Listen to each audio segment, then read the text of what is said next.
Hey guys, new patch just dropped, so time to take an early look into Korea and see what they're abusing, and we have some beastly picks today, some real corkers. By the way guys, I'm going to be testing out streaming on Facebook today right now when this video goes live, trying out the new Varus rework that we've just had, obviously going the AP build, and we're going to make a big thing of this, giving away 2 RP cards after every single game we play. So it'd be awesome if you could come over, let me know what the quality is like and stuff, say hello, get yourself some free skins, and when we hit 400 viewers on stream, we'll also be giving away a SteelSeries bundle of gear as well. There is a link down below. Come over and I'll see you there. Okay, so first view we're going to look at though are proper cheese tactics, and see, even Koreans will cheese for their LP. Yorick is a notorious low elo monster. Below gold he is like always top tier, but this is like even worse. They've started to build Banner of Command and ZZ Portal way more on this guy now. ZZ is kind of optional, but with Yorick, his ultimate plus Banner is enough to demolish a tower if left alone, and that's not easy to deal with. Remember, he is also one of the best tower pushers early into the game because of his sheen damage from Trinity Force, which is buffed by Aatrox. I think it's like they figured out that, okay, if we fall off a little bit past 2 items into a game, why not just be a massive pain in the ass anyway? So he is really good early game, right? And as we said, falls off a little bit the more you go throughout the game. We haven't even talked about Conqueror though yet, and that is what we're taking. You can stack with your Ghost, and then you can go balls to the wall, proc it with your sheen damage later, and do a lot of damage. Typically, he's also very good versus other bruiser champions, just a little bit weak to scaling stuff, so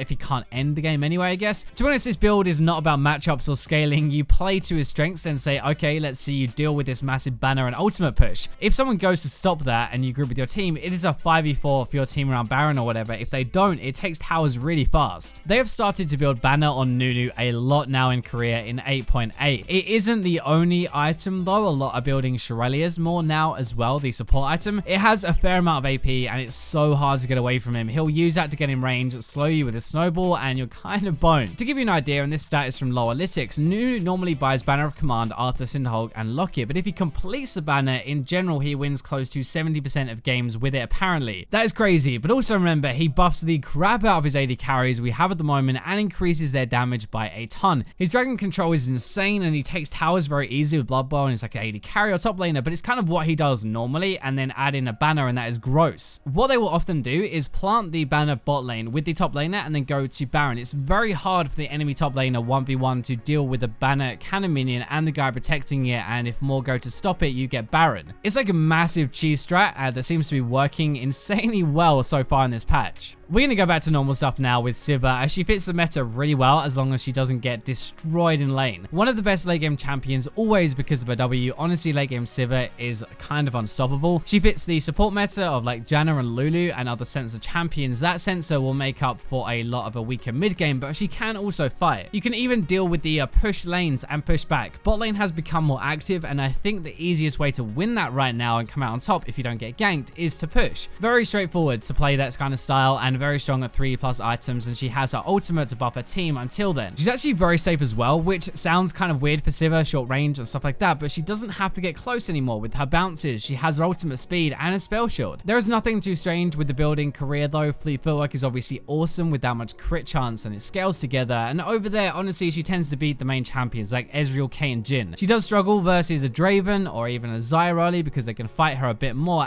but she's really a lot different to the usual meta we have at the moment, like fighting and stuff. She can stay a bit safer, push, farm very easily, and just scale with no pressure. We are going to stick with the bot lane for the next one. Soraka is closing in to be one of the top supports in the role again. Soraka is so stupid early game, like early to mid game at least. If you can't focus her, she is just going to have a massive impact. She has more poke now this season than before, but it's kind of like a noob helper and a noob stomper at the same time. So what I mean is she is going to babysit a terrible AD and keep them alive. A terrible team even maybe in team fights. Keep them farming though, even when they take awful traits. So that is one half of it. She helps the bad players, but she also bullies the enemy AD if they can't dodge a little bit through poke. She frustrates them, silences them, and often gets lane control that way. Late game, she is not actually as good over there at the moment, but top 5 for early game, which just comes from such an easy lane phase to play. You can't really mess that up. Sensor Burst, of course, is your first item. Also really big. It's a really good damage booster and AD carry taking towers or for mid game fights. When we look at matchups, and this is the strange thing actually, she beats almost everybody except for Janna. Like some of her very even. Alistair, for example, who normally would have been a counter to her, but that's still okay. We haven't seen her as much for a while, but she's definitely making a really big comeback at the moment. With games a bit more early focus, having that easy lane win is a massive part of all of this. Another champion that fell out of the meta a little bit and then is making a comeback is Zoe, but she got gutted by Riot this time, and to be fair, they seem to have turned her from a huge problem into fairly balanced. We'll see how long that lasts for, but so far in 8.8, she is doing a lot better, and it is back to Lichbane, but a massive AP build. It is a little bit harder to do it, but you can still 1v9 on Zoe by blowing people up from miles away, giving your team a free game pretty much. We had the AP item changes a little while ago, and Zoe is abusing these a lot. So we have Ludens first, right? More damage and now mana and cooldown reduction, which is great, and then Lichbane for your combos. After that, we are getting a death cap though, straight away at 3 items, which remember was buffed and is even better now. That is a ton of AP right there, and now she is deadly from far away and close range. That's a pretty brutal combo.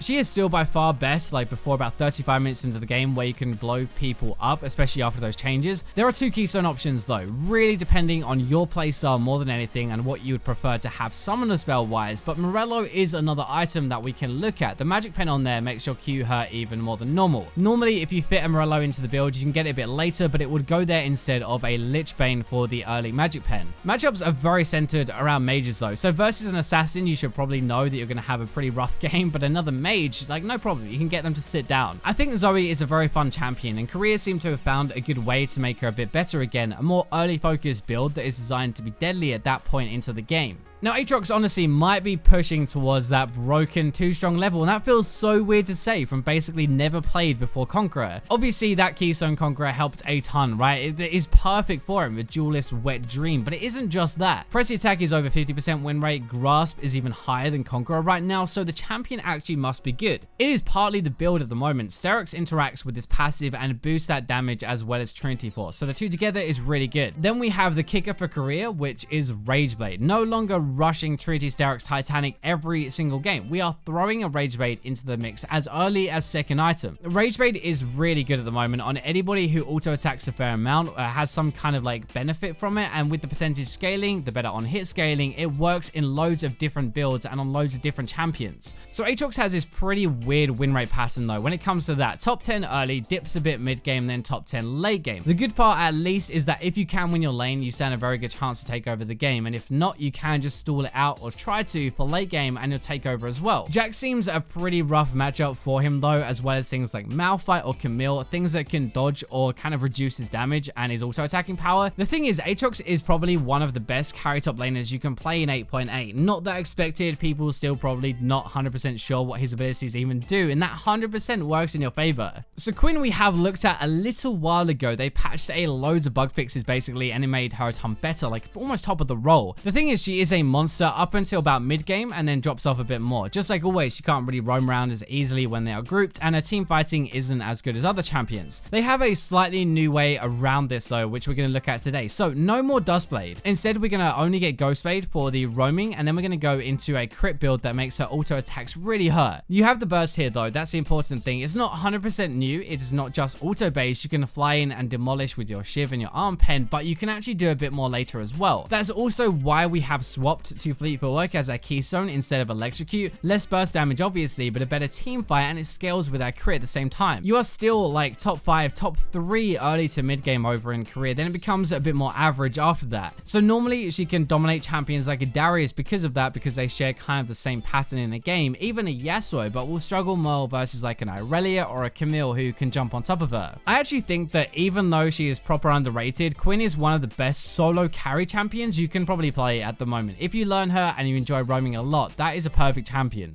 Okay, so I think it's about time we had a little chat about Irelia in Korea, but not for top lane, for mid lane. You can go AP, but like this in Korea, this is not AP Irelia. This is a normal build. Mid Irelia was something that was seen a fair amount even before her rework. I think it might have originally been something to counter Zed and Kassadin, if I remember. With the new kit though, it can work even better, even more in your favor, and definitely goes even versus assassins, but crushes mages. Now you can do everything in your kit from a bit further away, which is really good for mid lane when you are against ranged champions, obviously. So being able to Q forward to a minion, stun from range, Q to them and burst is something that honestly most mages just cannot survive with how much damage he has. When you're playing mid Aurelia, you actually have a decent strength throughout the game. As long as you're aggressive, you trade and you fight in the lane phase, it is not that easy to punish her in lane, which means you should have a good mid game after that as well. The build is very standard though, actually nothing really different. You can throw a Gunblade in there if you want to, but it's like Conqueror with Resolve, Trinity Force, Titanic, Aatrox. You really want that heavy burst damage. So mid Aurelia isn't as common as top lane Aurelia. It isn't broken either, so you can't be collecting some free LP, but she does seem to work here against the standard mid meta we have for now, and she can snowball out of control. Okay, so this one I left till last. It's a bit of a surprise, but Elise is a jungler that most people have forgotten even exists, but so far in 8.8, she is doing a lot better. The thing is, well, okay, so first off, right, Elise's win rate for most games that end within first 25 minutes, maybe even 30, is actually not bad. The issue is that after that, she has a massive drop and one of the worst, like literally barely does anything anymore, which makes her overall win rate look pretty rough. So one, games are a bit faster at the moment, so it plays to her strong side a little bit more, and two, Korea loves to dive with Elise. They will get aggro, do a bunch of damage, they will get the kill, drop aggro with repel, and then escape for free. So this is why Korea love her, and that why at higher ranks she will do a lot better, not only a game shorter higher up, but they endlessly dive and create a massive lead. There is nothing that uncommon about her build really. I didn't put Morello into the standard one, but when people get it, the extra magic pen seems to be really good. If you stick her next to other carry junglers, they are relatively even as champions, honestly, but anything that can still gank but be a bit more useful later is a real issue for her. So she isn't free low at all, but you can really gank super hard. A cool one to look at when most people think she's trash, but actually if you use her properly, she can be half decent. So that is going to wrap up the video for today. Thank you for watching. Make sure if you're still here to come and say hello on the stream. I'd really appreciate it. It'd be awesome to see you guys there, but for now I will leave you with the robots.